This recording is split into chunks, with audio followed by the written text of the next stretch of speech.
मेरा किरदार एक लोकल कश्मीरी लड़के का है जिसका नाम है राजू जरगर। कश्मीर का रहने वाला है और बहुत आप कह सकते हैं कि कम पढ़ा लिखा है।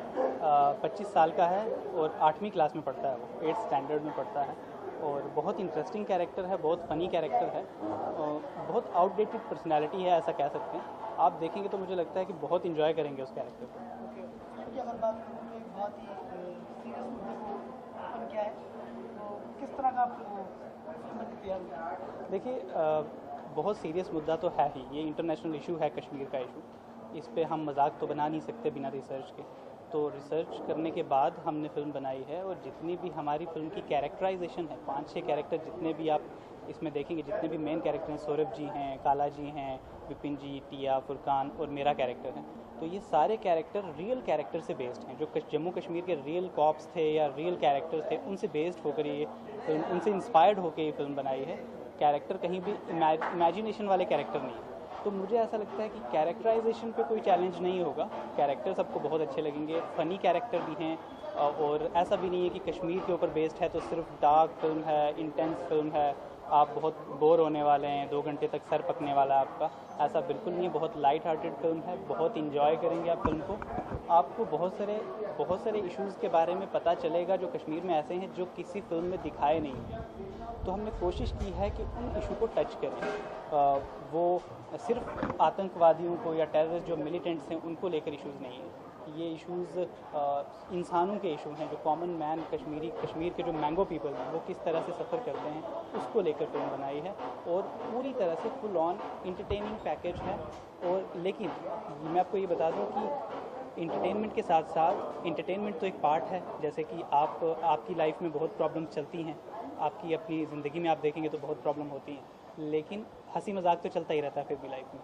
तो ऐसा नहीं कि प्रॉब्लम है तो ज़िंदगी में कभी हंसेंगे। तो फिल्म भी एक लाइफ है, हमारी जो आइडेंटिटी कार्ड है उसकी एक अपनी जर्नी है, उस जर्नी में हंसी मजाक होता रहता है। तो पूरी तरह से आप इंटरटेन भी होंगे और आपको बहुत अच्छा मैसेज मिलेगा फिल्म में। पूरी तरह से सेंसिबल फिल्म है, जितने भी इंटेलेक्चुअल सेंसिबल सिनेमा देखने वाले लोग हैं वो पक्का पसंद करेंगे फिल्म को इंशाल्लाह। और 29 अगस्त को रिलीज़ हो रही है। मैं विश करूंगा कि ज़्यादा से ज़्यादा लोग जाएं और इस तरह की फिल्में जो एक्सपेरिमेंटल सिनेमा है उसको देखें। म्यूजिक की बात करूँ तो म्यूजिक कितना? देखिए, म्यूज़िक की बात बड़ी इंटरेस्टिंग बात पूछी आपने। म्यूज़िक इस फिल्म का वैसा म्यूज़िक नहीं है रेगुलर म्यूज़िक की। गाने हैं, पेड़ों के ऊपर नीचे होके हीरो हीरोइन गा रहे हैं, उनकी लिपसिंग हो रही है। बैकग्राउंड में कहीं कहीं गाने हैं।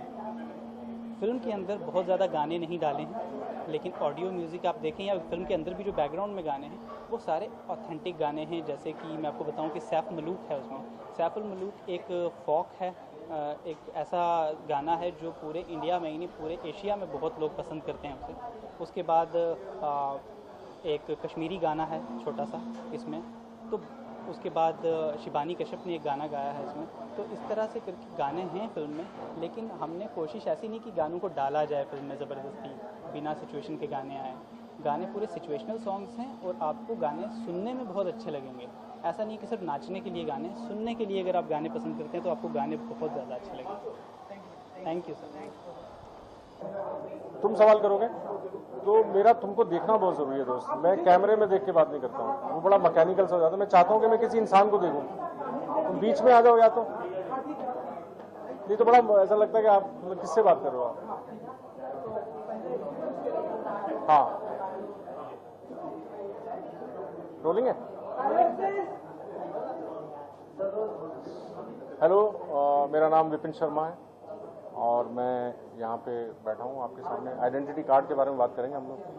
आइडेंटिटी कार्ड जानना चाहेंगे, जैसी आइडेंटिटी कार्ड होगी, पोस्टर में आप एक पुलिस वाले का किरदार, जहाँ तक मेरा नॉलेज है, कुछ अपने किरदार के बारे में, ऐसी होगी आइडेंटिटी कार्ड। यार मेरा पहले मैं फिल्म के बारे में थोड़ा बताने की कोशिश करता हूँ। फिल्म कश्मीर में सेट है, कहानी कश्मीर की है और जो मुद्दा है कश्मीर का उसके आसपास जो हो रहा है कश्मीर में उस सिचुएशन पे है।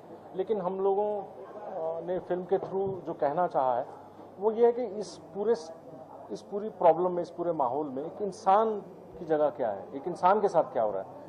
हमने किसी पॉलिटिक्स के बारे में बात नहीं कर रहे हैं, हम किसी रिलीजन के बारे में बात नहीं कर रहे हैं। हम सिंपल ये बात कर रहे हैं कि एक इंसान जो है वहाँ का इंसान है, जो मेरा मानना है कि हर जगह एक इंसान एक डिग्निटी के साथ रहना चाहता है। उस मुद्दे को हम लोग उस मुद्दे को हमने इस फिल्म में उठाया बेसिकली। पुलिस वाले हैं आप, काफी लोगों की आइडेंटिफाई से करते हैं या क्या कुछ हो, क्या आप क्या? नहीं, मेरा कैरेक्टर किरदार ऐसा है जिसकी जिम्मेवारी है कि टेररिस्ट को ख़त्म किया जाए, टेररिस्ट को मारा जाए बेसिकली, और उस मारने में कई बाकी लोग भी मरते हैं।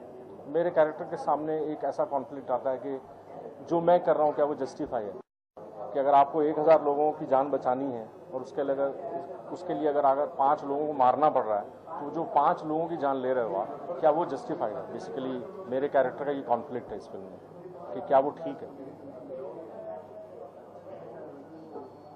प्रोटेस्ट के ऊपर अलावा हम फिल्म में एंटरटेनमेंट फन भी देखने को मिलेंगे यार, इसमें उस तरह का एंटरटेनमेंट तो नहीं है, जैसा मतलब इट्स नॉट ए कॉमेडी, वो तो है ही, पर इसमें हाँ कुछ लाइटर मूवमेंट है सौरभ शुक्ला और ब्रजेंद्र काला जी के बीच में, ऐसा कुछ हल्का फुल्का। एक इंसान है सब जगह, तो बहुत सारी टेंशन में भी कई बार छोटी छोटी बातें ऐसी होती हैं जो बहुत फनी होती हैं, तो वो सब माहौल भी है फिल्म में, लेकिन ऐसा कोई कॉमेडी नहीं है। तो ऐसा कोई इशू, कश्मीर का इशू बहुत बड़ा है, तो उसको उसमें आप, जबकि मेरे को जब ये पहली बार मैंने स्क्रिप्ट पढ़ी थी तो मेरा पहला क्वेश्चन यही था कि यार ये कश्मीर के मुद्दे पे अगर हम फिल्म बना रहे हैं तो इसको लाइटली नहीं लिया जा सकता, इसको ऐसे एकदम से मतलब इस तरह से डील नहीं कर सकता। और मेरे लिए भी एक कनेक्शन है इस फिल्म से, क्योंकि मेरी बैकग्राउंड जो है, मेरी फैमिली की जो बैकग्राउंड है वो जम्मू कश्मीर से ही आते हैं। मेरी फैमिली जम्मू कश्मीर की है, पार्टीशन से पहले वो लोग इधर आए थे, और मेरे लिए तो बहुत इंटरेस्टिंग है। आइडेंटिटी मेरे लिए, आइडेंटिटी शब्द मेरे लिए कुछ और मायने भी रखती है। जैसे कि फॉर एग्जांपल मेरी फैमिली में मेरे जो माता पिता हैं, उनके माता पिता कौन थे मुझे नहीं मालूम, और उनके माता पिता कौन थे वो भी मुझे नहीं मालूम। तो मेरे पास फैमिली का कोई हिस्ट्री नहीं है, मेरी पर्सनल फैमिली का, क्योंकि पता ही नहीं है किसी को। पार्टीशन के बाद वो बच्चे थे, जब मेरे माँ बाप दोनों बच्चे थे, पार्टीशन के बाद वो इधर आए, दोनों ने अपने माँ बाप को मरते हुए देखा अपनी आंखों के सामने, और दोनों को कुछ याद नहीं, बच्चे थे 8-8, 10-10 साल के थे। तो आइडेंटिटी एक तरह से मेरे लिए भी बहुत बड़ा सवाल रही है मेरी जिंदगी में। मैं काफी घूमा हूँ, काफी भटका हूँ। मैं NSD से हूँ, ग्रेजुएट करने के बाद मैंने एक्टिंग छोड़ दी, मैं 10-12 साल खूब भटका। वो मेरे भटकाव का मुझे अब कारण समझ में आता है कि कहीं ना कहीं मैं अपनी आइडेंटिटी ढूंढ रहा था, जो मुझे फाइनली एक्टिंग में मिली। तो तारे जमीन से मेरी फिर से शुरुआत हुई। तो ये पूरा जो आइडिया है आइडेंटिटी का, वो मेरे लिए खुद भी बहुत इंपॉर्टेंट है कि आपकी आइडेंटिटी क्या है।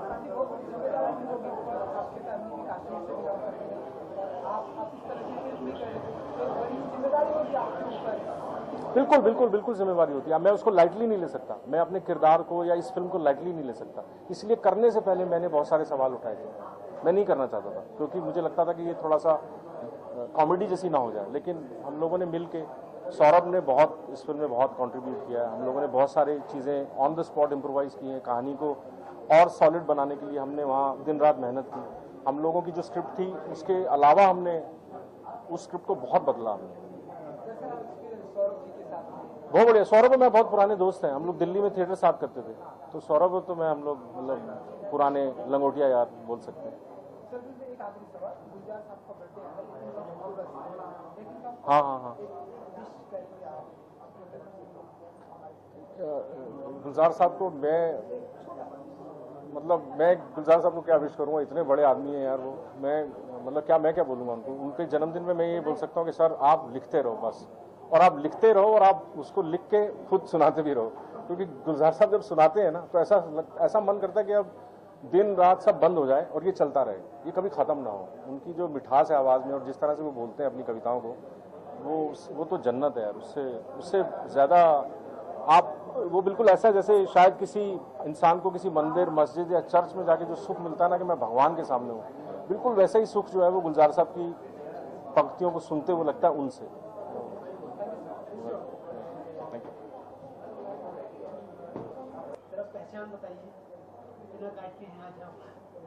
बिना कार्ड के हैं। ओके, अपनी पहचान, अपनी आइडेंटिटी बताएं आपको। How interesting. फिल्म का नाम आइडेंटिटी कार्ड है, और एक्चुअली जब आपको खुद की पहचान दिखानी पड़े तो वो काफ़ी सैड चीज़ होती है।